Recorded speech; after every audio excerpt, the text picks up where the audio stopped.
A todos muchas gracias por estar aquí. A la Sociedad de Comunicadores del Paraguay, el presidente está con nosotros hoy y su vicepresidenta también, muchas gracias. Y a Mario Franco, un compañero, un amigo, director del Instituto de la Imagen, con quien hoy vamos a dar un paseo por el tiempo. Y es un momento un poco oportuno porque cumplimos el CEPES, el Centro Paraguayo de Estudios Sociológicos, este año cumple 60 años de vida, ¿verdad? Es parte de una historia que va impregnada o pegada también a las fotos y a la historia, como la que vas a contar hoy, Mario, de los edificios, de todos los edificios que tienen una historia especial y que de alguna manera también lo estudiamos y conocemos, porque a través de eso han sucedido hechos que han impregnado a la sociedad. Asimismo, hace 60 años, el doctor Domingo Rivarola y otras personas formaron un centro, crearon un centro, que en aquel entonces, cuando vos hablabas de sociología, te decían, ¿qué es eso, verdad? O que no entendían muy bien.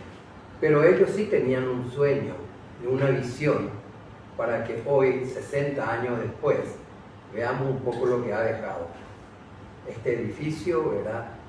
En la inmensa bibliografía que se ha hecho, pero por sobre todo la presencia de muchos cientistas sociales, tanto nacionales como extranjeros, que pasaron por este centro y que dejaron también su huella. Entonces decía que este edificio tiene también historia, por lo que ha hecho, por lo que ha dejado y aún por los sueños que hoy tenemos. Y al dejar eso, la fotografía tiene una magia especial, porque, como lo decíamos con Mario, captura un momento y se queda para toda la vida. Esperemos que espero durar mucho tiempo después de tu foto y de tu estudio. Mario Franco, quiero agradecerte en nombre del equipo del CEPES esta actitud de venir a mostrarnos tus trabajos y decirte, esta es tu casa. Muchas gracias. Gracias. En realidad el honor es mío, ¿verdad? Estar acá en el Centro Paraguayo de Estudios Sociológicos no es de cualquiera. Este es un lugar en donde pasaron personalidades nacionales y extranjeras extraordinarias, como el expresidente de Brasil, Fernando Henrique Cardoso, Sí. no lo que estuvo acá en este lugar. Este no es cualquier lugar, este es un centro que sobrevivió a la dictadura, que sobrevivió a la democracia, que sobrevivió a todo, ¿verdad? Y donde se hicieron estudios interesantísimos de sociología, estudios de los que me gustaría intercambiar opiniones también con ustedes esta noche, ¿verdad? Siempre me dicen, presentate un poco y hablar de tus exposiciones en Europa, en los Estados Unidos, y yo no quiero, yo lo que quiero es presentarme y contarles lo que no soy. No soy historiador, no soy arquitecto, soy un fotógrafo más que. Un día le cayó unas postales antiguas, originales en la mano, que me trajo un alumno y me dijo, nosotros no le vamos a dar importancia, vos le vas a dar algún valor a esto, así que tomás a investigar. Y entonces me puse a pasear por el tiempo, me puse a buscar libros y me puse a conversar con quienes y con historiadores que me contaron cosas increíbles, y a los que yo también terminé contándoles cosas que ellos no sabían, ¿verdad? Pero no, con eso no quiero decir que yo sabía más que ellos, no, por favor, entiéndanme. Sencillamente,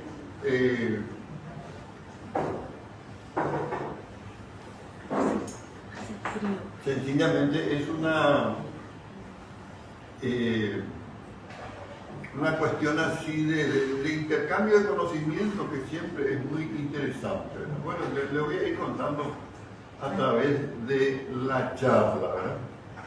Bueno, lo primero que tenemos que entender es dónde nació nuestra ciudad. Nuestra ciudad nace, pero no. Hola. No, aprender a caminar. Hola. Si queréis, mirad al lado. Alta volumen. A caminar. Ya está. Sí. Hola. ¿No me escuchas? Ahora pues Yo no me escucho. acercamos un poquito. Hola. A tu boca. Sí, Ahí. hola. Ahí. Si te sirve, si no, puedes hacer en voz alta. Perdón. Bueno, ¿qué tal? ¿Se me oye?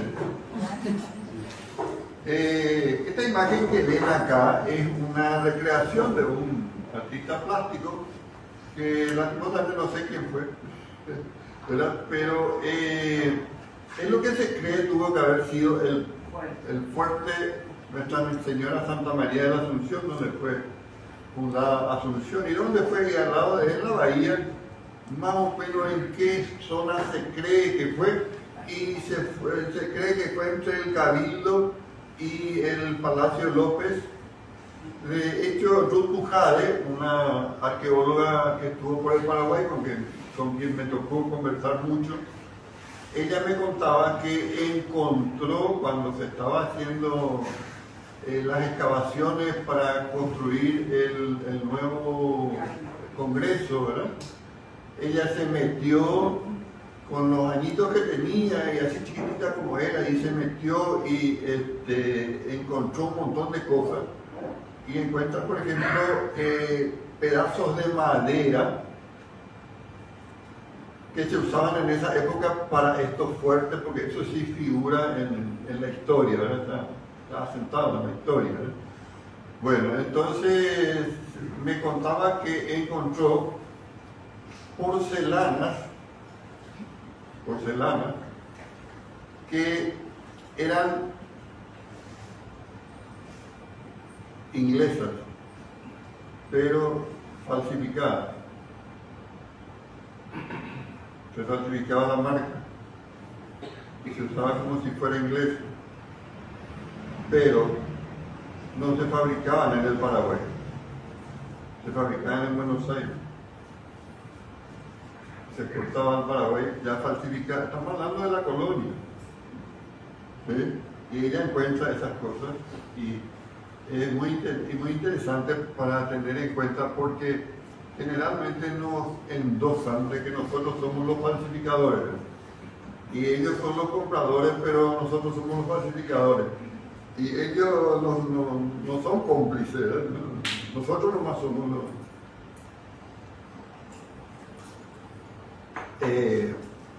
más de una vez ya se le hizo cañar a los brasileños cuando nos trataron de falsificadores, porque está bien, acá se falsifica y allá se compra, entonces es un negocio entre todos, ¿no?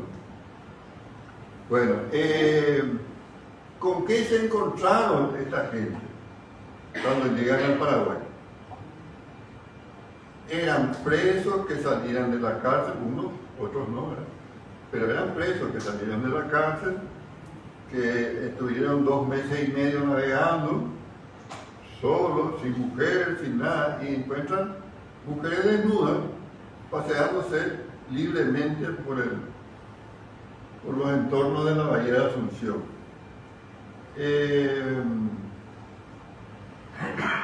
Nuestro profesor Elio Vera relata de manera muy simpática lo que pudo haber sido esos necesitados detrás de esta gente desnuda como una cuestión normal por la vida. Vale la pena leerlo a Elio Vera, ¿verdad? De hecho, esta es una foto de Bertoni, pero no es de... Estos no son indios de acá, de esta zona, son indios de otros lugares, pero nada más que sirve para graficar y mostrar, bueno, para entender un poco la situación del momento, ¿verdad? Esta es la zona que se cree que tuvo que haberse levantado Y de paso, ya que estamos, les quiero comentar un poco algo. Acá está el frontón, ¿verdad? El frontón se supone que tiene que estar en el medio de la edificación, ¿verdad? Sin embargo, si yo cuento, hay 1, 2, 3, 4, 5. Si yo cuento, hay 1, 2, 3, 4, 5, 6. No está en el medio. ¿Qué podemos ir entendiendo en nuestro país? Bueno, y se va agrandando. Esta es una foto de lo que hoy es la policía. Allá ya se puede ver el Panteón a medio terminar, ¿verdad? Y se va agrandando ¿hacia dónde? Hacia las 4 plazas. Las cuatro plazas que están frente al Hotel Guaraní, ¿verdad? Para los que peinamos algunas canas, los que, como diría Gardel, las nieves del tiempo platean nuestra sien, ¿no? Es fácil entender 4 plazas frente al Hotel Guaraní, es algo que se entiende. Si yo les cuento que a mis alumnos jóvenes les digo, vamos a encontrarnos frente al Panteón, y me dicen, ¿dónde queda eso? Ustedes no me van a creer. Tanto es lo que degradamos el centro, que ya la gente joven no quiere ir. Ya es una molestia llegar hasta ahí, pelear con el tráfico, con los carteles, con la polución, ¿verdad? Entonces, es gente que en realidad está en otra frecuencia. El otro día les contaba a mi compañero de facultad que salimos a pasear, a recorrer un poco Asunción. Doctor Juan Carlos, pasá pues. Le contaba que le digo, vamos a encontrarnos en la manzana de la Ribera. ¿Y dónde queda eso, profe? Y frente al Palacio de López. ¿Y dónde queda el Palacio de López? Y agarró uno y le dijo, ahí al lado de Pirata. Ah, Pirata, sí, ahí estaba ubicado. O sea, no ubicaba el Palacio de López, pero ubicaba Pirata, ¿no? No estoy queriendo degradar a la juventud, ni no viene por ahí la mano. Lo que quiero es contar cómo degradamos nuestro centro y que nuestra juventud ya no quiere ir a un lugar como ese porque ya no le interesa, ¿verdad? Le interesan otras cosas que para ellos es más interesante, ¿no? Bueno, a ver un poquito, ¿dónde esto es? A ver si ubican la Plaza Juan de Leari. Si yo me paro en Nueva Americana y saco una foto, va a ser el mismo ángulo, ¿verdad? Todo lo que vemos a ver una plaza, y en aquel entonces era, ¿qué cosa? El mercado Guazú. ¿Qué era el mercado Guazú? Era el lugar donde todos los días se iba la gente a comprar la comida. ¿Por qué? Y porque no había heladera. No teníamos heladera, ¿verdad? Entonces, había que ir a comprar la carne fresca, la verdura fresca del día, y al día siguiente ir de nuevo al mercado Guazú y a comprar las cosas. Pero también el mercado Guazú funcionaba como una fuente de comunicación interesante. ¿En qué sentido? No era una época en donde en el Paraguay había un periodismo libre y que se podía hablar. Entonces, ¿qué pasaba? La gente iba y escuchaba el chisme. Se iba a comprar carne, el Soho, y escuchaba el radio Soho, ¿verdad? De ahí viene el radio Soho. La gente que iba a comprar carne y se enteraba de las noticias, ¿sí?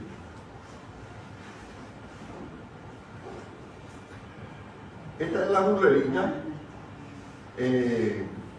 Me encanta porque aquí estamos gente que vieron a la burrerita, y hay gente que no tiene ni idea de quién fue la burrerita, ¿eh? Y la burrerita también cumplía una función espectacular. ¿Por qué? Y porque nos traía hasta la casa, era nuestro delivery de la época, ¿verdad? No hacía falta llamarle por teléfono, ella se paraba frente a nuestra casa y gritaba marchante, gritaba, ¿verdad? Y la señora de la casa salía, hacía las compras y con eso se proveía de las cosas para no ir hasta el mercado. En el mercado era un poco más barato y esta señora, por supuesto, cobraba un poquito más por el servicio. Cuando vinieron los supermercados, y bueno, y se acabaron las burreritas para que ya no haya sentido. Ya nos vamos al super, compramos, hay aire acondicionado, todo es más fácil. Y mucho menos hoy que con el delivery tenés todo. Bueno, quiero que se fijen un poco en esta postal. Fíjense que acá está el Banco de Fomento. Acá debería estar el Hotel Guaraní y todavía no está. ¿Sí? Acá debería estar el Cine Victoria, que hoy se está restaurando y todavía no está. Y quedan 4 plazas libres porque ya se limpió del mercado Guazú. Estamos hablando de los años 50, un poquito antes.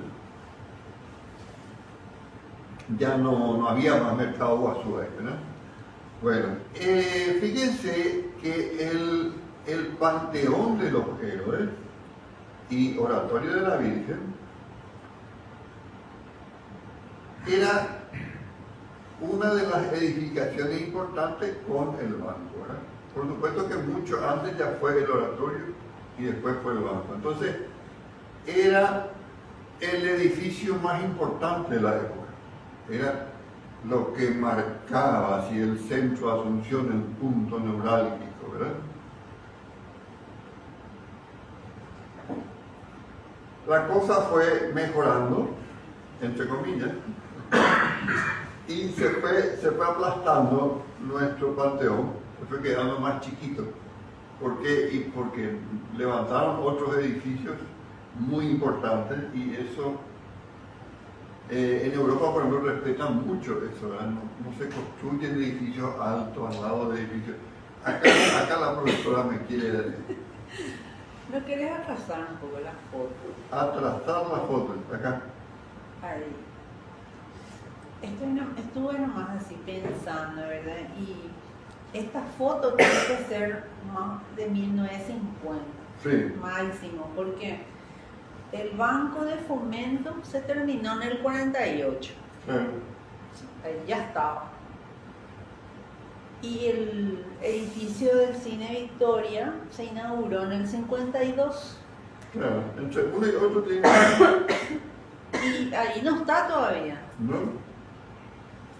Porque... Entonces viene de 49 a reventar 50. 50, sí. Y pues mi mamá siempre me contaba que ella se fue a la inauguración del Cine Teatro Victoria y que vinieron, o sea, porque pasaron la película Juana de Arco. La primera película. Fue la primera y eran noviecitos, eran cuando eso con mi papá, ¿verdad? Y por eso siempre se acordaba del Cine Victoria. Y también se fue a verla ahí, el primer espectáculo en vivo fue una actuación de Los Plateros. Los Plateros, Así. grandes Los Plateros, muy bien. Bueno, seguimos. Para empezar a hablar del Panteón y Oratorio, tenemos que entender que López se va a París, ¿sí? Y ve el oratorio, ve el Panteón de París y viene y dice, yo también quiero en Asunción él dice, yo quiero un oratorio, pero hace la copia de un panteón. ¿Y dónde lo coloca? Aquí detrás de su casa. Porque él nunca vivió en el Palacio de López. Él vivía al lado del panteón. Ahora vamos a ver una foto, Este panteón es una copia a su vez del Panteón de Agripa en Roma, ¿verdad? Si uno entra al Panteón de Agripa, puede ver cosas muy parecidas a la del Panteón de Asunción, ¿verdad?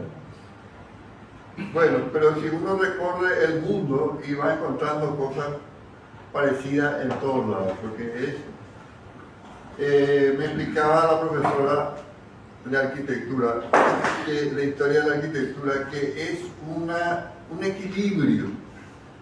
Esto lo que transmite es equilibrio, ¿verdad? Entonces se copia mucho el frontón y los pilares, se copian mucho en la arquitectura. El estilo clásico, realmente. Que es el estilo clásico, ¿verdad? Que viene de los griegos. Claro, viene de los romanos y los griegos, que a su vez se fueron a robarle a los... Se fueron hacia los asirios, Fenicios, caldeos, ¿verdad? hacia la Mesopotamia. Bueno, a ver un poquito, vamos a entender un poco el panteón. ¿Qué le pasó al panteón? Vino López y dijo, vamos a construir el panteón. Y construye el panteón, empieza a construir. ¿Y qué hace? Viene la guerra de la Triple Alianza y se tiene que parar la construcción. Y queda ahí. Fíjense que no tiene los pilares, no tiene el frontón, no está terminado el panteón, ¿verdad? Queda por muchos años eso. Y inclusive se le pone una muralla para que los ocupas no vengan a instalarse ahí, ¿verdad? Quiero que miren este detalle de la cosa que ¿cómo que se llama? La columna de la luz, ¿verdad? El alumbrado público. Quiero que vean también los carruajes que funcionaban en esa época y la vestimenta de la gente. Bueno, pasa el tiempo y en época de Eligio Ayala dice, vamos a alquilar, ¿para qué vamos a tener ese lugar ahí, ¿verdad? Y le alquila a un japonés de apellido Fukuoka, Yotaro Fukuoka, le alquila y Yotaro Fukuoka hace el jardín japonés. Acá dice el jardín japonés, ¿verdad? Donde ofrece flores para muertos, para vivos, para todo, ¿verdad? Entonces, bueno, hay que saber que fue también una florería en su momento, ¿verdad? Acá está lo que había atrás. Bueno, esta es una vista. Esto sería lo que después fue el Lido Bar, que hoy ya no existe en este lugar, pero es el edificio anterior al Lido Bar, ¿verdad? Vemos que el auto está en contramano. En contramano comparando con lo de hoy. Y acá está terminándose la construcción, ¿no? Bueno, entonces vemos el proceso. Esta era la casa, o sea, no es esta la casa de López, pero en este lugar estuvo la casita donde vivía López, ¿verdad? Y acá vemos el proceso, ¿verdad? Donde se va construyendo, acá ya se termina, ¿verdad? Y después se levanta el banco, que primero fue el Banco del Paraguay, ¿verdad? Y después ya, este es como mezclando las dos, ya tenemos edificios en altura. Y este es nuestro oratorio y panteón. Hay un elemento que se borra, porque Franco, cuando termina, dice, no señores, no va a ser oratorio de la Virgen, va a ser Panteón Nacional de los Héroes. Bueno, perfecto. Vayan y traigan el cadáver del Mariscal López de Cerro Corá traigan y entierren y pongan ahí.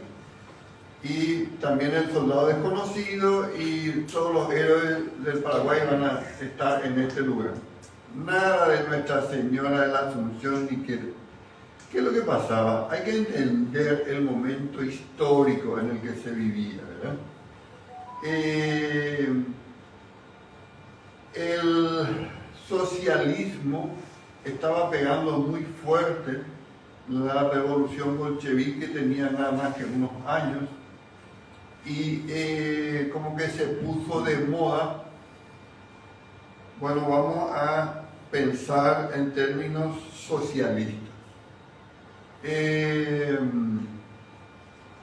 Viene nomás acompañado de lo que decía Marx, la religión es el opio de los pueblos.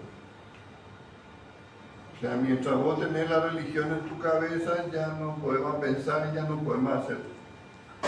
Teoría de Marx, ¿verdad? No la mía. Entonces, viene Franco con esa cabeza, ¿verdad? Y dice, vamos a poner un homenaje al obrero. Y ese es un símbolo bien socialista, ¿verdad?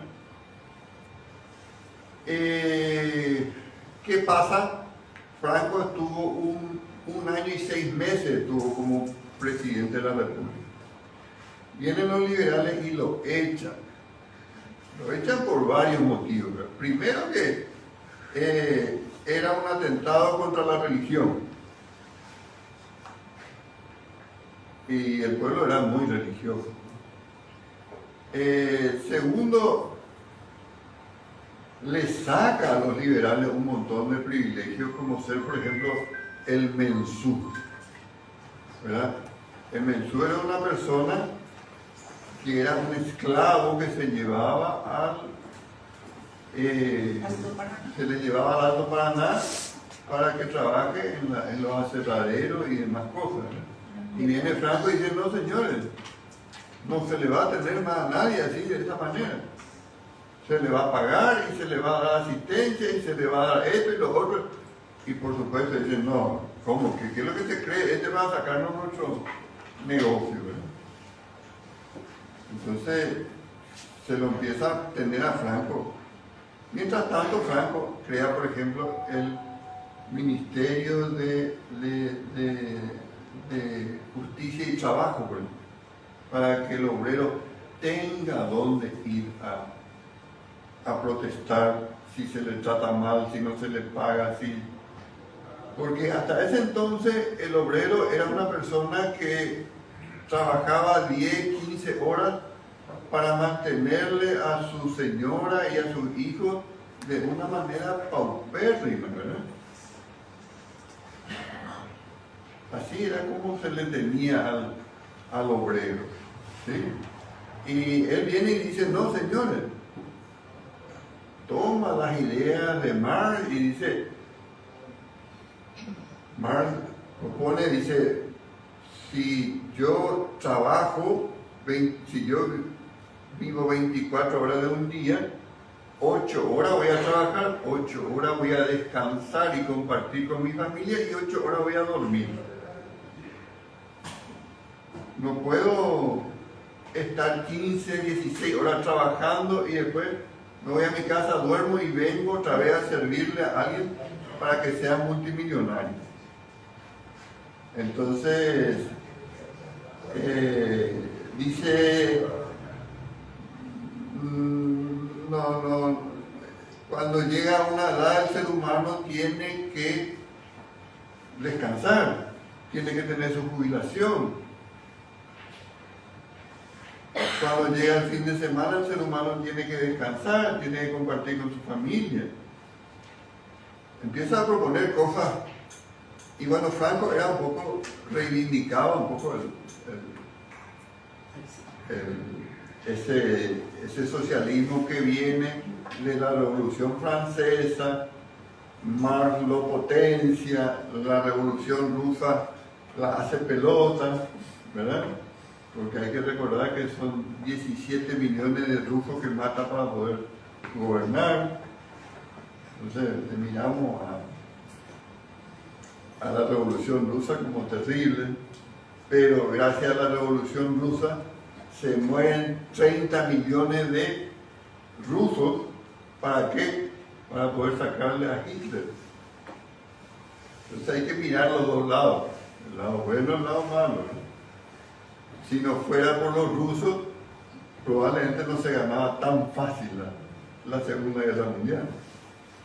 Los que más armas ponen para que se vaya Hitler son los rusos. Entonces es todo un proceso que hay que observarlo y no hay que casarse ni con un lado ni con el otro. Me decía una vez un historiador, me decía, si vos me decís que el mariscal López era bueno, nunca vas a entender al mariscal López. Si vos me decís que el mariscal López era malo, nunca le vas a entender al mariscal López. Si vos te sacás el malo y el bueno de la cabeza, ahí vas a poder entender el proceso histórico que vivió el mariscal López. Apenas nos vamos para un lado y ya perdemos objetividad. Entonces hay que analizar. Franco es una persona que es odiada también por otro lado. ¿Por qué? Porque le echa del país a Eusebio Ayala, le manda exiliados a los héroes de la guerra del Chaco. ¿Para qué? Para poder gobernar, si no me va a poder gobernar. Pero es muy mal visto por eso, y es muy bien visto porque reivindica al obrero, a la clase trabajadora. Bueno, entonces siempre buscamos el documento que nos diga quién sacó esto, y no encontramos, nunca encontramos, pero sabemos, y acá está Lilita Rodríguez de Pedersani, que es la, ¿cómo es que se dice? Comisaria, ¿se dice? Mayordoma es un honor tenerle acá entre nosotros. Y ayer justamente hablando del tema me llegó en un grupo su voz diciendo que lo puso Franco y lo sacó Félix Paiva. O sea, lo hizo sacar. ¿Verdad? Franco le saca el nombre de oratorio y le pone Panteón. Y sube Félix Paiva, que era una persona muy conciliadora, y dice, bueno, esperen un momentito, señores, un momentito. Vamos a hacer una cosa. Vamos a conciliar. Vamos a llamarle Oratorio Nuestra Señora de la Asunción, ¿sí? Y también vamos a llamarle Panteón Nacional de los Héroes. Vamos a llamarle de las dos formas y no se pelea nadie, no se toca a nadie, ¿verdad? Y hasta hoy tiene esos dos. Y hasta hoy tiene esos dos nombres, ¿no? Bueno, y ya que estamos hablando de Félix Paiva, quería contarles nomás algo que leí. Su secretario escribió un libro y contaba quién era Félix Paiva, ¿verdad? Y contaba que él fue presidente de la República y llamó a elecciones, ¿verdad? Creo que fue el único que fue presidente de los tres poderes del Estado. Llama a elecciones para que suba finalmente quien después fuera el mariscal Estigarribia. Pero dice que estaba en su despacho y hacía frío, era un día frío, ¿verdad? Y estaba en su despacho y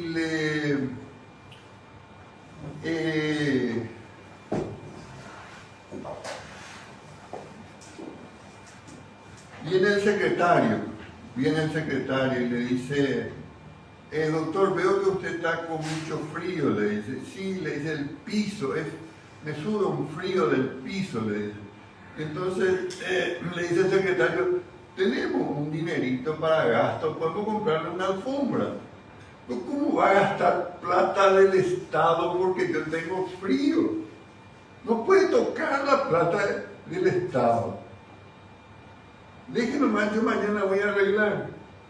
y al día siguiente vino cayendo con un banquito de madera así bajito para poder poner sus pies para que no le llegue. O sea, la gente decente que teníamos, ¿no? ¿Qué pasó con esa gente? ¿A dónde se fueron a parar? Y no es porque sea liberal o sea colorado, no tiene nada que ver. Era gente que quería un país mejor. Bueno, esta es una conocida postal del desfile de la Victoria, donde el mariscal Estigarribia está pasando frente a una casa que hasta hoy existe sobre la avenida Mariscal López, que se cree que vivía un alemán ahí, se sabe que vivía un alemán, y está con la bandera nazi. Perdón, era la embajada. Era la embajada alemana. Ah, correcto, bueno. Y gracias por... corríjanme nomás, no tengan problema de corregir, porque yo ya le dije, yo no soy historiador, yo me fui nomás buscando y de repente traigo la información que tengo, así que todo lo que puedan ayudarme, excelente. Bueno, hay que entender en qué época estábamos viviendo. No era una época en donde decíamos este maldito que le mató a 8 millones de judíos. No. Era un alemán que tomó el poder y en 5 años convirtió a Alemania en un poder mundial. Tomó toda Europa de Occidente, convirtió en una potencia, un país que estaba en ruina porque estaba en quiebra económica, y el tipo revierte. Entonces, el partido nazi era, hay que ubicarse, estamos hablando de 1935, todavía no había empezado la guerra, no había matado todavía judíos, ni homosexuales, ni ¿cómo que se llama? Gitanos, ¿verdad? No había matado, era una persona bien vista todavía, ¿no? Hay que ubicarse en el momento histórico. Bueno, esta es una foto de lo que se va a buscar el cadáver de Francisco Solano López, ¿verdad? Un registro histórico, ¿verdad? Y hay otro registro histórico que tiene Lilita, que es pariente de Patricio Escobar, quien estuvo en el momento en que se lo mata al mariscal López, ¿verdad? Y sabía el lugar exacto y todo, ¿verdad? Y ella tiene un documento, ¿por qué? Porque pasó la guerra, ¿verdad? Y el monseñor Juan Sicoriano Guarín era un aficionado a la historia. Y siempre le decía a Patricio Escobar, llévame a Cerro Corá y mostrame el lugar. Yo quiero conocer el lugar, ¿eh? Hasta que finalmente a fines de siglo le lleva a Patricio Escobar y le muestra a Juan Sicoriano Guarín, y él va tomando nota, y hay un manuscrito que tiene Lilita, ¿verdad? Donde él describe todo lo que Patricio Escobar le cuenta, y le dice, acá tuvo que haber sido, pero cambió mucho, acá no había, este árbol no estaba, claro, en 30 años un árbol crece, se agranda, ¿verdad? Y cambia, el panorama del bosque también cambia, ¿verdad? Entonces se va buscando y dice, no, era acá, sí, pero tiene que ser acá, ¿verdad? Y le va ubicando, y Juan Sicoriano va tomando nota de todo lo que ocurre, que es muy interesante es la carta, ¿verdad?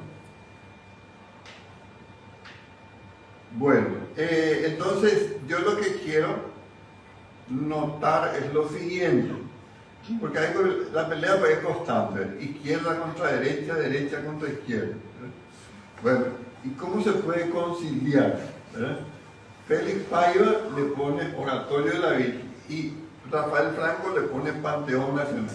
Uno es de derecha y el otro es de izquierda. ¿Verdad? Y bueno, y viene un Félix Paiva y dice, vamos a conciliar, ¿verdad? O sea, ¿cómo no hace falta entrar en esa pelea? estos izquierdistas, ateos y apátridas, estos, ¿cómo que le dicen a la derecha? Fachos, estos fascistas de mierda. Hay que tratar de no entrar y entender un poco que estamos viviendo un tiempo muy especial donde la derecha no puede vivir sin la izquierda y la izquierda no puede vivir sin la derecha. O sea, ¿qué haría hoy la derecha con tantos empleados y sin reivindicaciones sociales? Y no va a poder. Las reivindicaciones sociales, las vacaciones, las 8 horas laborales, las horas extras, todo fueron reivindicaciones de la izquierda. Y la derecha no puede vivir sin eso. Y la izquierda no puede vivir sin el capital. Puede negar el capital, pero no puede vivir sin el capital. El capital es lo que le pasa a China, ¿qué hace China sin el capital? Y no puede tampoco. ¿Verdad? Entonces, ese intento de reconciliación y de decir, bueno, los dos tienen cosas interesantes, vamos a sacar lo mejor de este y lo mejor de este y vamos a hacer uno para ver si podemos conciliar. ¿Verdad? Bueno, imagino que ubican esta esquina, ¿verdad? Esta esquina, esto es el Ministerio de Hacienda o Palacio Alegre. ¿Por qué Palacio Alegre? Y bueno, porque era de Juan Alegre, el primer dueño. Y este es el Banco Nación Argentina. A los más viejitos no es fácil entender, pero de repente los jóvenes tienen que ir hasta ahí para entender un poco cómo era esta calle Palma entre Chile y Alberdi, ¿verdad? ¿Qué había en este lugar? ¿Qué había? Vamos a ver qué había. Había este edificio, que es este edificio, es el Club Nacional. ¿Para qué construyó López el Club Nacional? Para hacer las grandes fiestas, ¿sí? Colgaban de su techo, colgaban arañas de cristal de Murano, ¿sí? Aquí la historiadora Margarita Durán Estrago, con quien conversé personalmente sobre el tema, me dijo, hoy esas arañas de cristal de Murano están en el Palacio de Itamaraty. Ahí cuelgan. Tengo todo certificado. ¡Opa! O sea, cuando entraron los brasileros, llevaron todo lo que podían. Y esa es una de las cosas que en ese momento era reliquia, ¿no? Bueno, me entero un día de que había un arco de triunfo. ¿Y dónde estaba el arco de triunfo? Le llamo a un historiador, le llamo a otro, y me dice, mira, tuvo que haber sido alrededor del Panteón, ahí, hasta que encuentro un libro que dice, los generales de la época levantaron un arco de triunfo frente al Club Nacional. ¡Opa! Digo, y miro otra vez la foto y digo, pero ¿y no será este el Club Nacional? Entonces agarro, pongo uno al lado del otro y sí puede ser, encimo las dos fotos y efectivamente tuvo que haber estado en la esquina de Alberdi, de Palma y Alberdi. Ahí tuvo que haber estado. Para mí este es un documento interesantísimo, ¿no? Dicen que se hacían las fiestas en este lugar y me enteré de un dato muy interesante. Dice que entraban muy bien vestidas las mujeres, los hombres, pero descalzos. No había por qué usar zapatos en un país cálido. ¿Por qué usar zapatos? No. ¿Para qué? No tiene sentido. Bueno, otra de las cosas que le preguntaba a Margarita, ¿y este callejón? ¿Qué es este callejón acá enfrente? Mario, casi todas las manzanas tenían un callejón.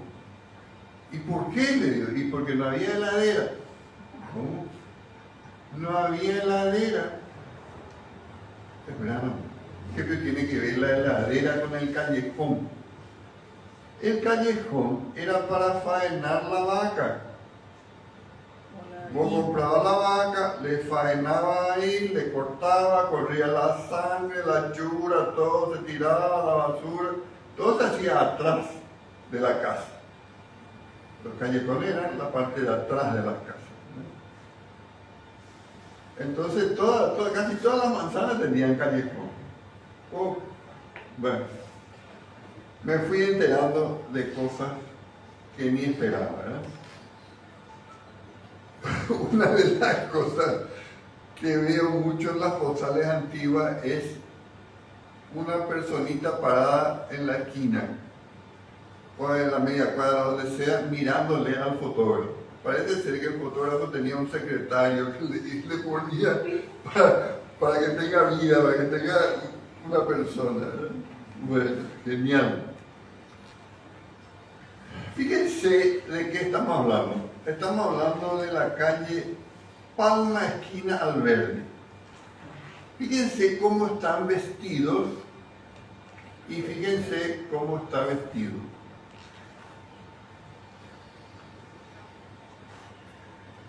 ¿Qué pasa en los años 50 y qué pasa en los años 60? ¿Sí?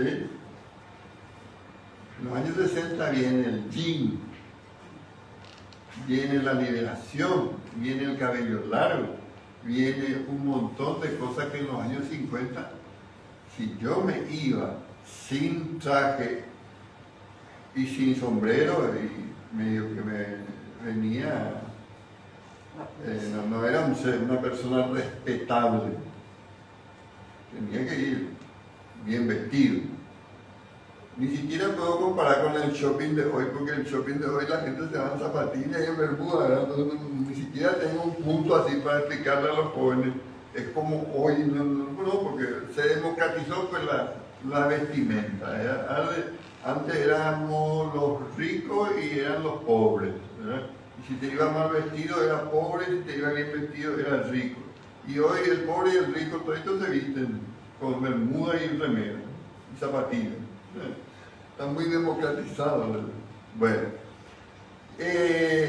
la década del 60, en diferencia de la del 50, es una época, dice Facundo Cabral, década heroica que cambió al mundo. Vino la contracultura. ¿Y qué era la contracultura? Bueno, ahora vamos a ver el mundo de manera diferente. Nos peinamos con gomina, no, ahora cabello largo, tirado al viento, jean, se puso muy de moda el jean, ¿verdad?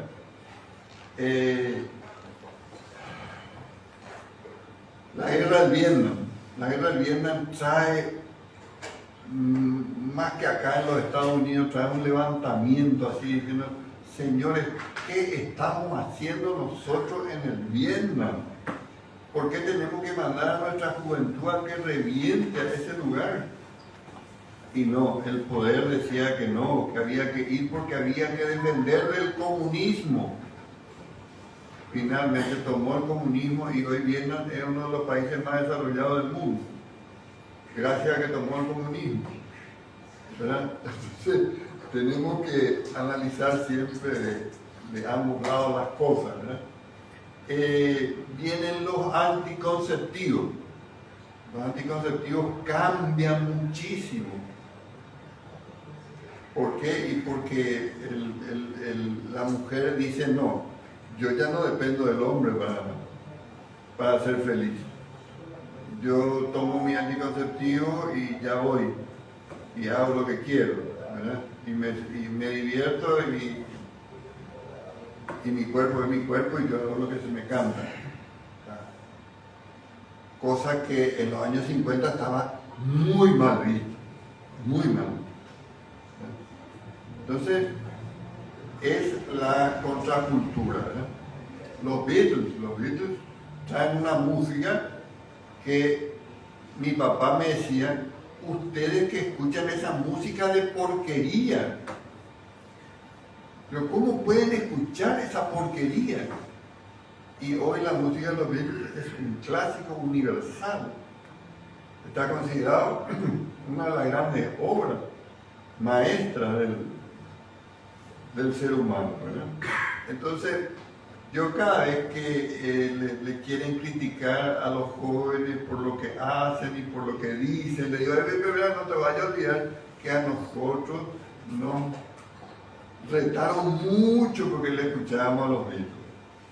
Y muchas cosas nos dijeron porque nos dejamos el cabello largo. A mí, yo me dejaba el cabello largo y me gritaban, puto, me decían.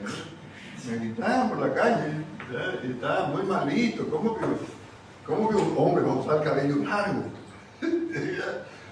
Estaba, bueno, esa era la contracultura, ¿verdad? Bueno, acá vamos a ver un edificio neoclásico que para mí, dentro de mi ignorancia, es el edificio neoclásico más bello que tuvo Asunción.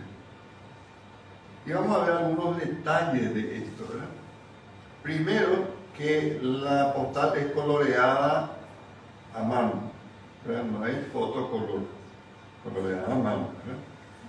Segundo, fíjense, el alumbrado público otra vez se repite como en el Panteón y es colgante. No sé si ustedes se acuerdan, los más viejitos nos acordamos de que nos parábamos en una esquina y soplaba viento y nuestra sombra se movía y más de uno decía, tu fantasma, mira tu fantasma cómo se mueve, ¿verdad? Y hacíamos broma con el movimiento que daba la luz. Fíjense el carruaje y fíjense en este detalle. Acá hay una vía de tranvía, acá hay otra vía de tranvía y acá hay otra vía de tranvía. Toda Asunción se movía con tranvía. ¿Sí?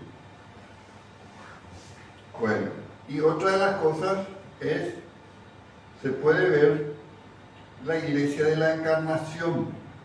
¿Por qué se puede ver? Porque está en una loma.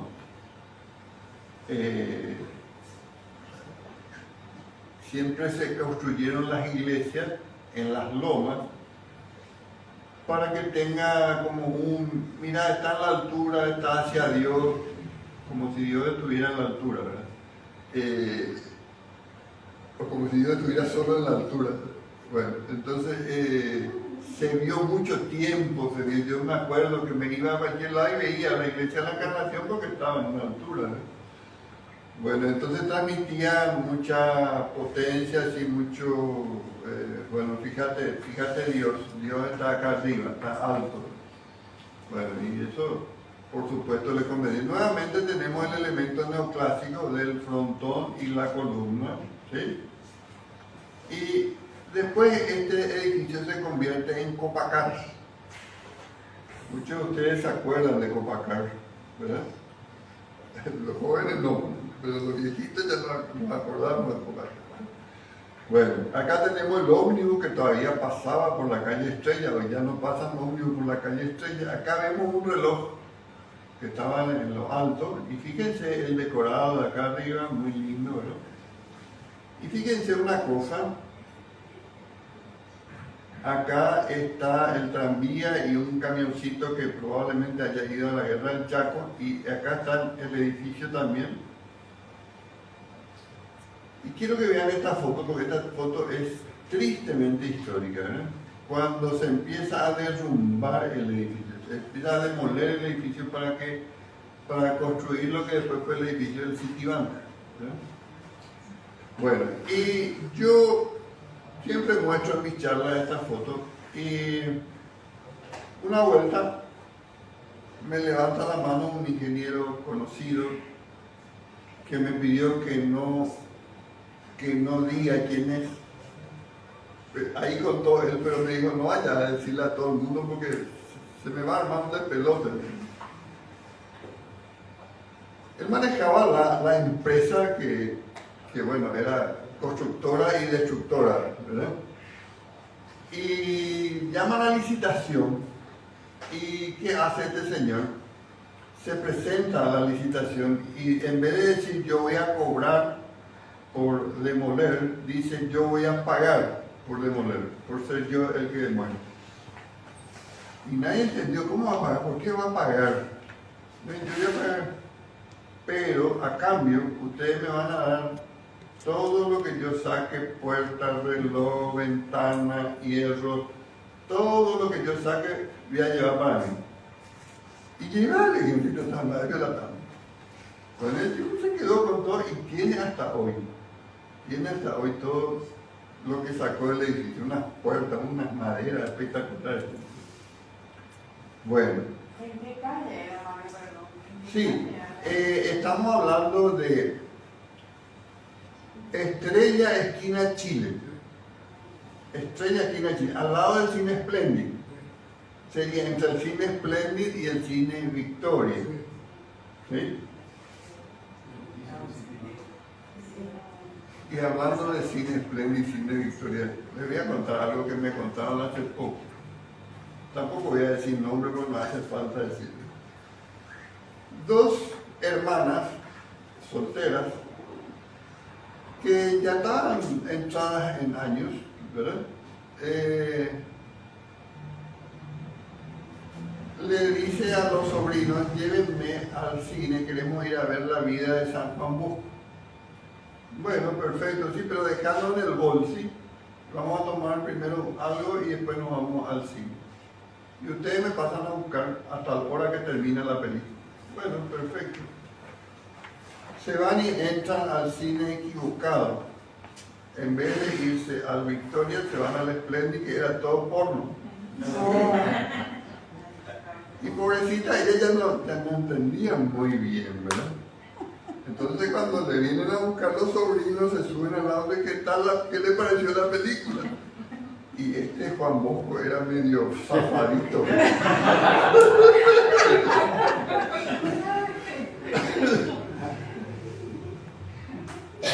Bueno, viene un proyecto al Paraguay. Viene un proyecto importante que se llama Hotel Guaraní, ¿verdad? Se presenta el proyecto y es un proyecto arquitectónico sumamente interesante por su diseño, por su aprovechamiento espacial, por un montón de cosas, por el lugar donde está enclavado el edificio, todo, pero también es un proyecto político muy importante. El presidente Stroessner se asienta en el poder con muchas cosas que hace, ¿verdad? Pero una de las que hace es, miren, este edificio que levanto acá, este soy yo, el que levanta este edificio. ¿De qué capo es el chico? Mira, levanta este edificio. No importa si es ladrón, si asesino, si tortura, si mata en la cárcel, no importa. Levantó el edificio, así como ve el pueblo, no tiene capacidad de evaluación. Ve un sándwich, ve un sándwich de 13 pisos que se está levantando, no se entendía muy bien qué es lo que era, ¿verdad? Va tomando forma hasta que se termina de construir y se deja abierto al público para que el público un mes vaya, mire, se pasee y se suba a unos ascensores muy extraños. ¿Por qué eran extraños? Porque hasta ese entonces los ascensores, yo me subía a un ascensor y tenía que cerrar yo la puerta, tenía que abrir la puerta, tenía que cerrar yo con la mano, ¿verdad? y si no cerraba bien no se iba el ascensor. Y se cerraba solo la puerta, era una cosa extrañísima, era la guerra de las galaxias, así, era un modernismo increíble. Y no solo, entonces vino una modernidad extraña al Paraguay y por supuesto no solamente a Stroessner, sino que a todo, a Mussolini, a Hitler, a todo. La arquitectura, y sobre todo cuando es grande, es potente, es importante, hace el IPS, un edificio grandioso, ¿verdad? Cuando lo que teníamos era que distribuir la medicina en todo el país y no levantar en un solo lugar un bloque, sino que todos los hospitales del interior puedan atenderle a la gente, no que tenga que venir de Pedro Juan Caballero para hacerse atender a Asunción, sino que en Pedro Juan Caballero tenga, en Guairá tenga, en todos lados tenga una.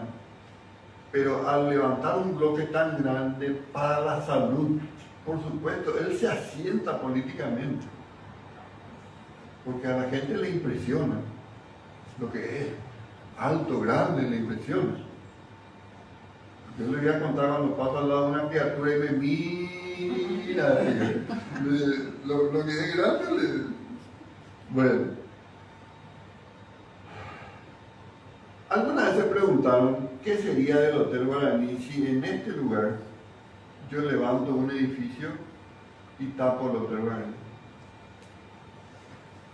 Perdería todo su encanto. El encanto que tiene es porque las 4 plazas le liberan a la vista para que yo pueda ver el edificio.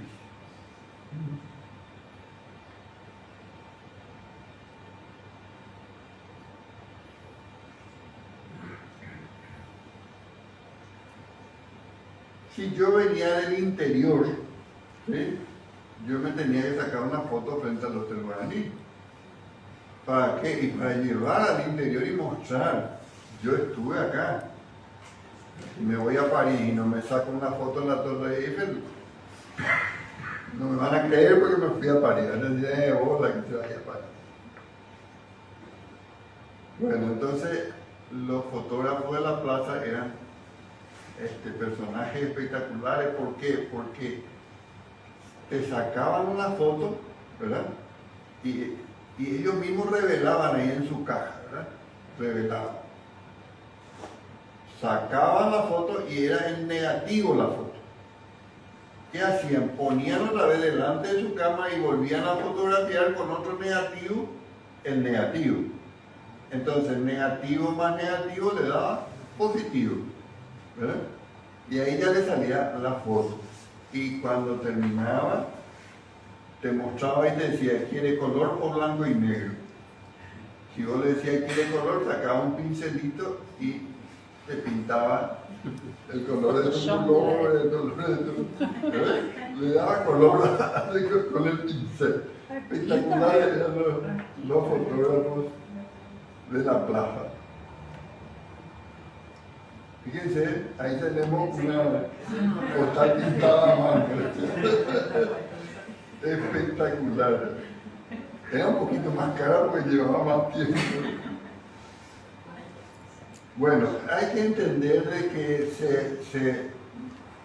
el Hotel Guaraní no es el único proyecto, sino que la Biblioteca Nacional también es un proyecto de traer la modernidad al Paraguay, y también el Paraguay-Brasil, que es también la Facultad de Filosofía, es otro proyecto moderno que se trae al Paraguay para... nosotros somos y estamos creciendo y somos lo máximo y somos esto y somos lo otro, ¿verdad? Facha, aquí hay que hacer facha. Bueno, y después viene un llamado a los arquitectos que se les contrataron, viene un llamado para que vuelvan a Brasilia. Este lugar tendría que haber sido el campus de la UNA. ¿verdad? Inicialmente se pensó que sea allí el campus. Y el proyecto eran varios bloques, pero quedó inconcluso porque justo subió Kubitschek, ¿verdad?, como presidente de Brasil, y él decide construir Brasilia. Entonces todos los recursos que tendrían que haberse invertido aquí, o sea, quedó parado eso, ¿verdad? Y nunca más prosiguió, solo se terminó lo que ahora existe, ¿verdad? No avanzó la obra porque todos los recursos se utilizaron en Brasilia, que se construyó a todo dar y se terminó en 1000 días, ¿verdad? Que fue toda una proeza arquitectónica, ¿verdad? Mi mayo. En el En el Amazonas. medio del monte, ¿no? En el Amazonas. En el Amazonas. Exacto. Pero el que vino, el jefe de obra era Saturnino Rodríguez de Brito, el arquitecto. Cuya hija aún vive en Paraguay. Eli Está Rodríguez. casada con Raúl Estelar. ¿Sí? Eli Rodríguez. Bueno, para recordar un poco aquel tiempo, si teníamos el cabello largo, no íbamos presos y nos hacían una caperón para que se nos pasen las ganas. Y el jefe de policía era Brites. Entonces usted tiene un peinado a los Beatles, yo le voy a hacer un peinado a los Brites, ¿verdad? Que era caperón. Bueno, este es una recreación de Botti, que fue un gran dibujante que tuvo el diario Última Hora y la tarde. Y se tomaba también en broma la cosa porque, bueno, había que calmar también los ánimos.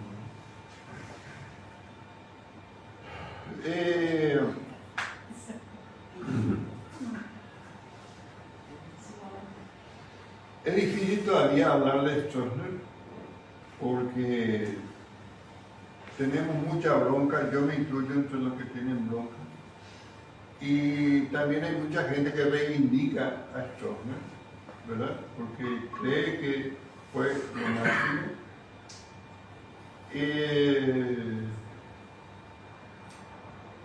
Entonces es muy difícil todavía hablar, pero esto era, ¿verdad? El estudiante se tenía que poner el cartel de Stroessner para ir a los desfiles por el 14 y 15. O sea, era... Bueno, no nos olvidemos del día de su cumpleaños, que fila de 100, 200, 300 metros de gente se juntaban para ir a felicitarle y hacerle un regalo. ¿Qué me enteré cuando un tiempito después de la revolución del 89 que lo echa Stroessner? Había sido que el tipo era muy caballero. Todo lo que se le regalaba mandaba a un depósito. Nunca se quedaba con nada de lo que se le regalaba. Caña de pescar dice que de a miles había en ese depósito, porque al tipo le gustaba pescar, entonces la gente le llevaba la mejor caña, ¿eh? Y un montón de otras miles de cosas, comida que dejaba que se pudra, pero no iba a tocar, porque podía estar empallenado.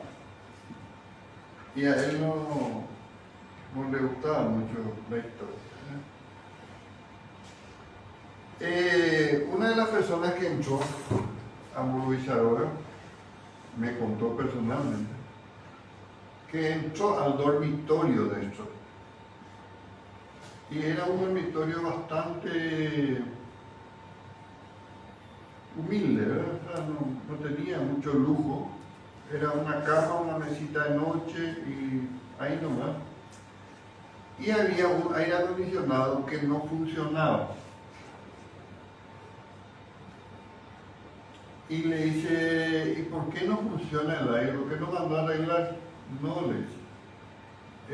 El coronel mandó a arreglar, el coronel Gustavo Tronen. El coronel le sacó este aire y mandó a otro lado y le puso uno nuevo. Y él vino y dijo, ¿quién cambió esto? Y el coronel, vaya y tráigame y póngame otra vez, ese viejo póngame otra vez. O sea, él creía que no había que mover las cosas y tocar las cosas del lugar porque eso le traía mala suerte y una serie de cuestiones. Entonces, bueno, nos encontramos con esas historias, ¿no? Bueno, ahí ya lo podemos ver con su séquito y quién hubiera creído, ¿no? Tanto poder.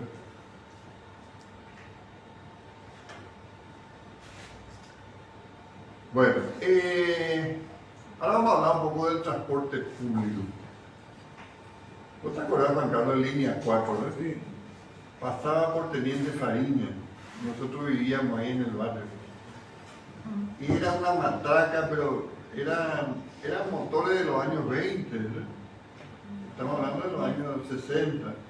Ya estaban en muy malas condiciones, pero eran autos muy fuertes, muy poderosos eran, a pesar de lo viejos que eran. No sé si los jóvenes vieron alguna vez un ómnibus así. Creo que ya no, ¿verdad? ¿O sí? No, ¿verdad? Bueno, pero esto era lo normal. Y más atrás, por favor, que hay suficiente lugar, era el grito del guarda que nadie le daba pelota, porque él tenía que gritar, parece que si no gritaba no le pagaban, no sé qué pasaba con el pobre guarda, ¿verdad? Y hablando de guarda, había guardas muy simpáticos. Bueno, simpáticos. Es una manera de decir, a lo mejor a muchos no les cae simpático, ¿verdad? Había uno que se iba hasta Cumú, línea 6 me parece que era, y que gritaba, y siempre tenía un chiste para gritar. Y me acuerdo que una vez iba a bajar una señora bastante gorda, y agarró y le dijo, por favor, las gordas de canto y las flacas de frente. ¿Cómo que le va a decir a no puede? Bueno, pero así eran los guardas, muy personajes también. Bueno, esta es bajando la avenida España, en línea 30. Aerolíneas 30. Aerolínea 30. Como un loco. Bueno, acá es el momento en que ustedes saben que la última persona que recibió pena de muerte en el Paraguay fue Gastón Garín, que vivía, vamos a decir, frente al shopping Villamorra. Si cruzamos Marical López, frente hay otro shopping más chiquito, y toda hasta la casa cuna, toda la propiedad de los padres. Él le mató al papá y a la mamá, entonces recibió pena de muerte, ¿verdad? Y acá lo están bajando para llevarlo al paredón. ¿Dónde era el paredón? Al bajar el Museo Cabildo, si yo bajo una escalera, ahí abajo hay una muralla muy importante, que es de la época de Francia, ¿no? Y ahí le pusieron contra la pared y le ordenaron al soldadito que dispare, ¿no? Y el soldadito no quería disparar, pobrecito, ¿no? No quería, pues, ¿no? Y dice que Gastón Garín le gritó, ¡dispare, carajo! Así que le gritó. Y ahí el otro se animó, le disparó y le mató. Ahí nomás le subieron, le pusieron ya en el cajón y le subieron a una carreta y le llevaron ¿a dónde? Al Mangrullo, ¿verdad? Y tuvo que subir la calle Colón, fue subiendo la calle Colón. Yo le conocí a una señora que me dijo, yo vi la carreta que le llevaba a Gastón Garín. Me acuerdo que iba subiendo acá a la calle Colón y goteaba sangre. Iba chorreando la sangre y el tipo seguía subiendo, ¿no? Dice que llega al cementerio de Mangrullo y unos cuantos parroquianos le paran, hacen como una barrera y le dicen: no, señor, acá a este asesino no le van a enterrar entre nuestros muertos. Entonces el enterrador agarró y hizo un pozo en el frente donde hoy es la puerta, ¿no? Probablemente uno desentierra y le va a encontrar al cadáver de este cristiano, que de cristiano no tenía nada, pero entonces le entierran ahí y con eso se acaba la historia de Gastón Garín. Acá tenemos una carreta pasando frente en aquel entonces Hotel Argentino, que hoy es ¿qué cosa? El Asunción Palace Hotel. Hoy existe. Solo que este corredor tiene en el primer piso y tiene en el segundo piso también. Tiene 3 corredores. Si ustedes van ahí van a ver que tienen 3 corredores, ¿verdad? Entonces, no sé, no puedo decir si es la carreta de Gastón Garín, pero no tiene ningún acompañamiento. Nadie quería saber nada de él, entonces probablemente fue solo hasta allá, ¿verdad? Bueno, y ahora vamos a ver un poco Fíjense que este edificio, si hoy queremos ver así, en esta dimensión, no podemos ver porque está todo tapado de árboles, ¿verdad? Entonces no podemos ver en esta dimensión. Cada vez hay más árboles y cada vez tapa más. ¿Qué era esta parte? Era el convento de San Francisco, que se hizo echar la iglesia y se sacó el retablo, que es el altar, se sacó el retablo y se llevó en 12 carretas, se llevó hasta la catedral y se puso en la catedral el retablo de la iglesia de San Francisco. Hay que decir que este edificio no es cualquier cosa. Acá arriba hay un salón donde se hizo la inauguración del edificio. Estuvo el Mariscal López y vinieron periodistas de Buenos Aires para relatar lo que pasó en la fiesta de la inauguración. Margarita Durán Estragó escribió un libro, La historia del ferrocarril, ¿verdad? Y cuenta que se hizo una gran fiesta y reescribe lo que escribe el periodista, que habla de unas cortinas de pana y una serie de ornamentos muy lindos y de mucho lujo que transmitía esto y lo otro y aquello. Y bueno, se tomaban unos tragos, qué sé yo, y bueno, ahora vamos a inaugurar el tren. Se subió el Mariscal al tren, se fue, en ese entonces no era Mariscal todavía, pero se sube, se va, se mueve el tren. Era para irse hasta la estación que está frente al Parque Caballero, hasta ahí, era un tramo corto, solamente para inaugurar, ¿verdad? Porque después continúa, va mucho tiempo, mucho más largo, ¿verdad? Y cuenta Margarita que parece ser que el que manejaba el tren ya estaba en pedo. Se había tomado unos tragos de más y ya se pasó y se descarriló el tren. Entonces en su fase inaugural ya se descarrila el tren, ¿verdad? Bueno, otra cosa interesante que hay que contar es que Paraguay se va y compra, no pide en concesión como todos los demás países. Se va y le dice, yo te voy a pagar por tu tren. ¿Y qué digo lo que vas a hacer con el tren? Le dice, si vos no tenés tecnología, ¿y cuánto es lo que cuesta tu tecnología? Y tanto, y bueno, tráeme todo. Y ya le hace bajar unos baúles llenos de libras esterlinas y le pone así, y le dice, bueno, te doy esto de anticipo y mandame mi tren.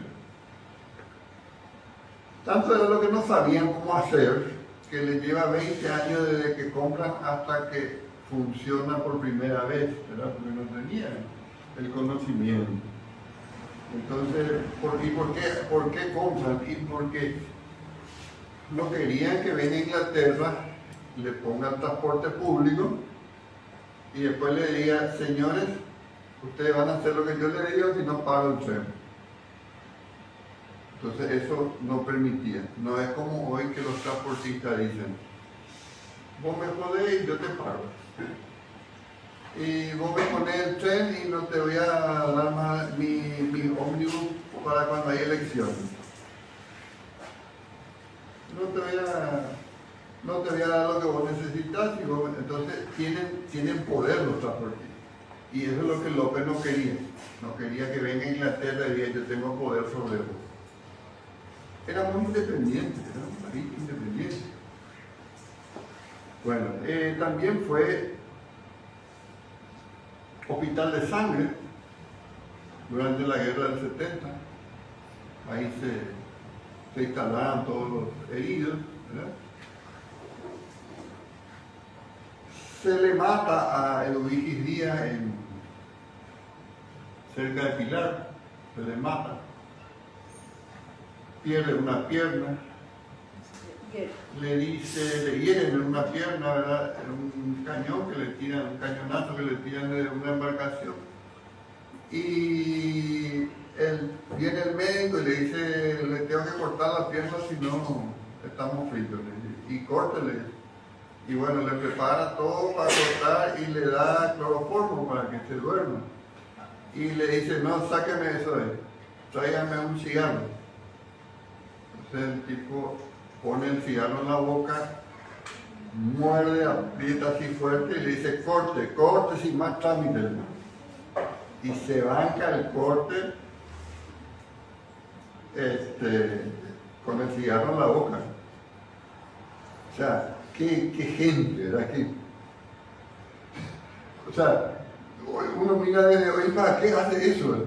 Pero había una necesidad de ser duro, de ser hombre, de ser poderoso, de ser, ¿verdad? Yo no me rindo, ¿verdad? Yo no necesito anestesia. Yo soy Superman, yo soy cowboy, yo soy, ¿verdad? Esto a nosotros nos llegó todavía en los años 60 un poco. Tenés que ser duro y tenés que aguantar el dolor, ¿no? Bueno, ¿y qué vemos ahí? Vemos un tranvía tirado por mula. Bueno, el tranvía tirado por mula es un vehículo que estuvo durante muchos años. A la mañana servía para llevar gente, traer, y a la tarde era un poco para pasear. Entonces la gente se subía, se iba en el tranvía, que era el centro azuceno, ¿verdad? Lo que, desde México hasta Colón, ¿verdad? Ese era el paseo, ¿verdad? Paraba el tranvía frente a una heladería, ¿verdad? La gente se bajaba, tomaba un helado, ¿verdad? Tomaba todo su helado y después se subía otra vez. Y le esperaba el tranvía, no tenía problema. ¿Qué tenía el tranvía? Tenía una orquestita.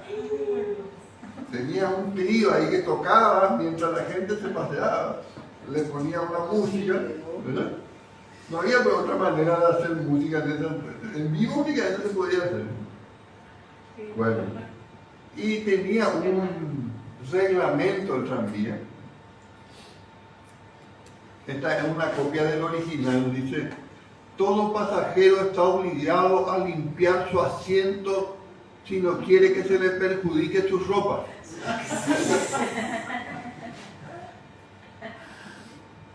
En caso de necesidad están obligados a ayudar a tirar del tramway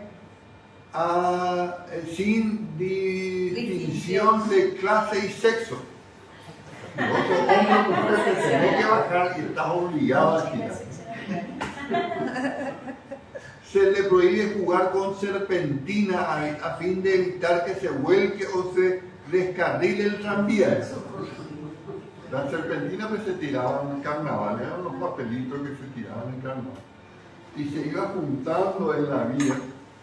Y al final había tanto que descarrilaba el tranvía, entonces no se podía jugar con eso. La empresa no reconoce más autoridad que la del mayoral, del guardatren y del serenísimo gerente. 3 autoridades había dentro de esa porquería. ¿Y quién era el mayoral? El mayoral era un tipo que iba con una corneta y antes de llegar a la esquina hacía sonar.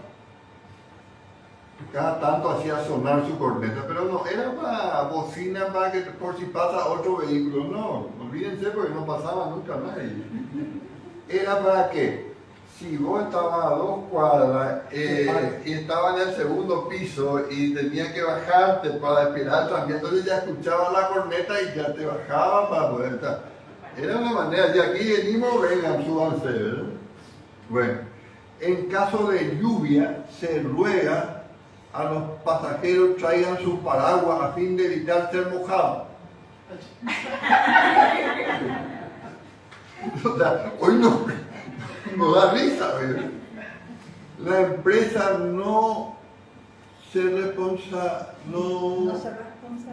responde por averías ni desgracias personales. De sobra tiene con los coches y los animales. Tenemos que cuidar los animales. ¿Qué vamos a estar cuidando los seres humanos? El animal es más importante que el ser humano. ¿No? ¿Para qué va a cuidar? Bueno. Tuvimos por muchos años el tranvía en nuestro centro Azucena hasta que un día sacaron y chao.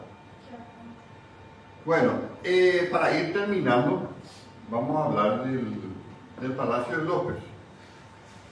Yo quiero que miren esta foto, los que afirman de que el palacio tenía un frente que miraba a la bahía.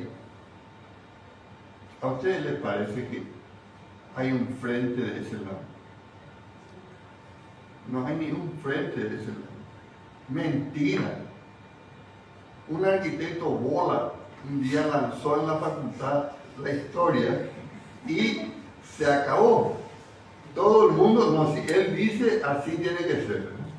No es el frente, y mucho me discutí, mucho peleé, hasta que vinieron 2 arquitectos de Italia.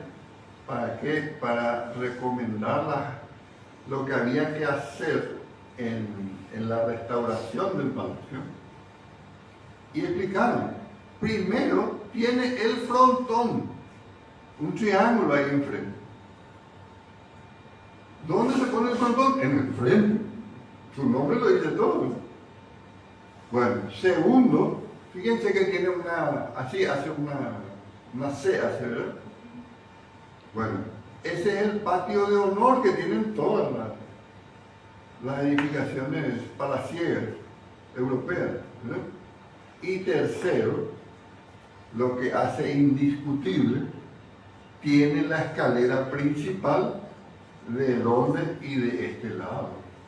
Acabo de entrar y subí a una escalera y te va al segundo piso.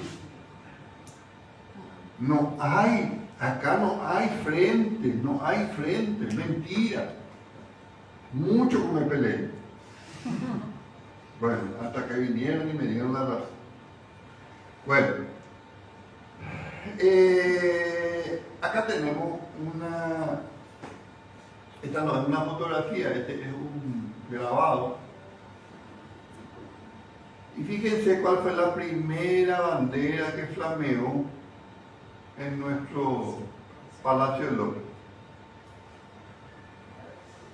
La bandera brasileña. Terrible, ¿no? Bueno, fíjense que acá no tiene una torreta. ¿Sí?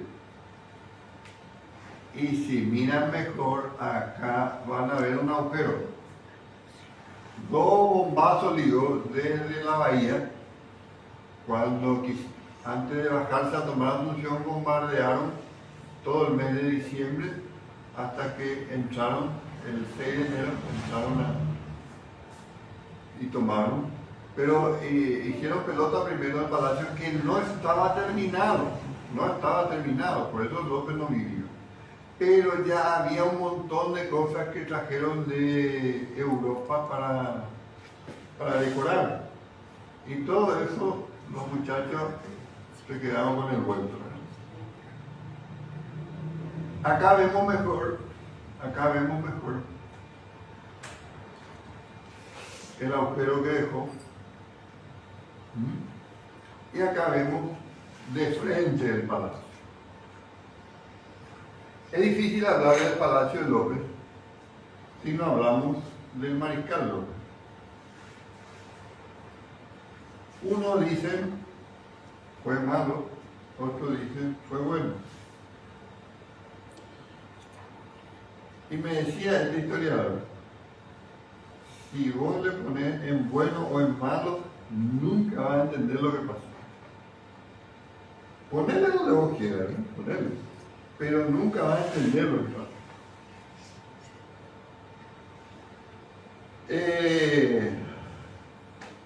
Es cierto que es él el que invade el territorio argentino y es él el que invade el territorio brasilero.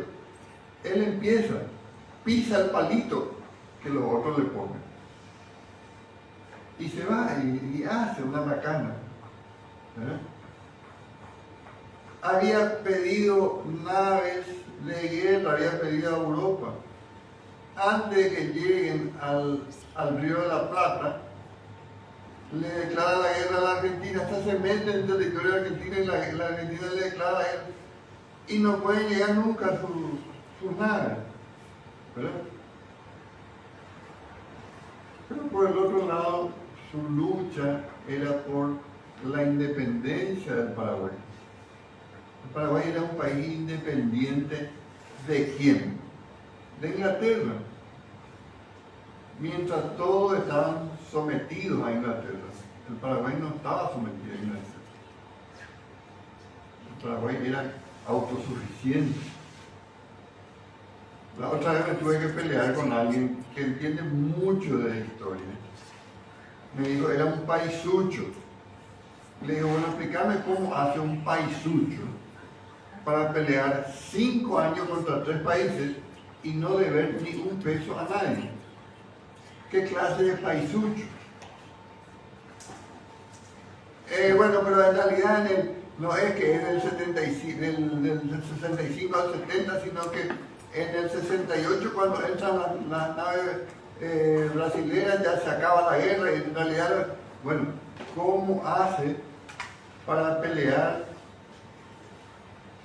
2 años contra 2 potencias y un país chico? ¿Cómo hace? Si es un paisucho. ¿Y cómo hace para que el Brasil se quede con 32 millones de libras esterlinas debiendo y la Argentina se queda con 28 millones de libras esterlinas debiendo por la guerra? Y Paraguay no debe ni un peso a nadie. Estábamos en la quiebra, no teníamos más que comer, pero no debíamos más. Entonces, cuando el conde de León se va y quema el hospital de Piribebuy, con los enfermos ahí adentro, le prende fuego y le quema, ¿verdad? Cuando hacen todas las barbaridades que hacen, cuando en Acostañú le matan a todos los niños y a los heridos le ponen en el medio del campo y le prenden fuego. ¿Para qué? Para que las madres salgan a querer defender a sus niños, y cuando las madres salen le meten bala a las madres también, ¿verdad? O sea, fue un genocidio terrible. tuvo la culpa el mariscal, bueno, pudo haber tenido, tuvo la culpa el Brasil, pudo haber tenido la Argentina, y la Argentina tenía provincias que se levantaron porque no querían que la Argentina venga contra el Brasil, que la Argentina venga contra el Paraguay. Hubieron 3 levantamientos para que paren la guerra contra el Paraguay. Porque finalmente la Argentina es un país que nos quiere. Se calcula que entre paraguayos y hijos de paraguayos y nietos de paraguayos que hoy viven en la Argentina, llegamos a entre los 6 y 7 millones de personas. Imagínense si tenemos que traer esas 7 millones y poner ahí. No tenemos, para los 6 millones no tenemos hospital, no tenemos nada, ¿no? ¿Qué pasa si traemos? Ya la Argentina nos acogió. A mi familia le acogió 10 años. Y mi familia siempre vino agradecida de la Argentina. Entonces, hay que mirar todos los aspectos y no un solo aspecto, ¿verdad? Bueno, me parece que ya hablé mucho.